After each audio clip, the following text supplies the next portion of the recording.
is the analysis of corporate governance system failure of the international business machines. We are Group 24. After skimming several cases, our group chose the international business machines as our target company. IBM is one of the largest information technology company and provides consulting service around the group. Following, we will introduce the reason why our group chose IBM as our object of study and the remedy of the failure. Our group believes that fundamentally change in the control governance of IBM was the key to all other necessary changes. Over the past few years, the main reason for the company's failure was the inefficiency of its management system. That is to say, the shortcomings of the board of directors have seriously affected the development of the company. We all know the importance of the board of directors to the company, but only a quarter of IBM's board has worked. Many of the board members are not professionals, so it is impossible to assess the industry and market environment, and some of them do not become members by election. So there are two serious problems with IBM's board of directors. First, they have no enough management experience. Second, they have no good independence. In addition, IBM did not pay great attention to the relationship between managers and shareholders. Because of the bad performance, IBM stock price dropped to the lowest level. The dramatic decline of stock price led to tense relationship between managers and shareholders. Furthermore, IBM bribed the government officers to win the contract in South Korea and China.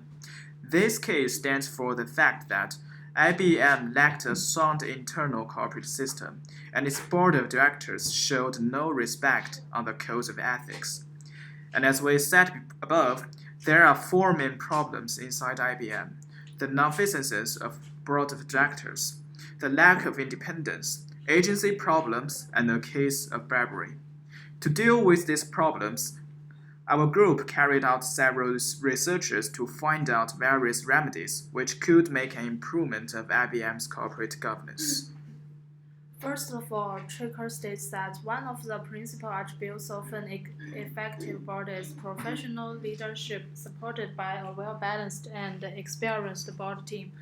IBM could establish a director orientation program. This program will help newly appointed directors to be familiar with IBM's operations, maximize their capacity, and encourage them to participate in the board activities as fully as possible. Secondly, IBM could use a director monitoring program. In this program, an experienced member of the board is responsible for guiding new members into the board and the company. Thirdly, to deal with self-perpetuating board, a board-level nomination committee could be formed. This is a stand subcommittee of main board, composed of independent non-executive directors. Their responsibility is to recommend new directors. Concerning the problem of lacking motivation of senior directors within the board, the remuneration committee consisted of independent non-executive directors should be set. Individual remuneration package can be tied to the overall company outcome. It acts like a reward mechanism to attract and retain skilled directors, as well as an incentive for directors' outperformance. Moreover, it is highly likely that concurrence of both shareholders and managers improves firm performance. A technique that grants managers share options seems to be effective as it aligns the interests of both parties. In terms of IBM's bribery, its deficient internal control system had to be reformed. First of all, the role of internal and external audit committee has to be strengthened. An audit committee with strong financial expertise and independence can prevent high occurrence of internal control problems.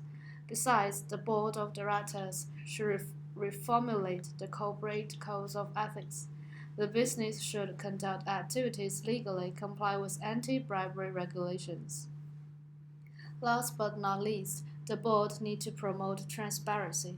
In this case, IBM needs to provide the exact financial report figure according to the principles of disclosure, clarity, and accuracy through a legal process.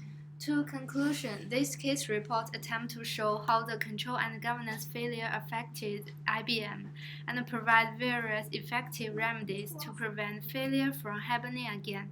Although the control and governance failure of IBM occurred in the 1990s, the problem it suffered and the remedies it promoted still has referential significance for other companies.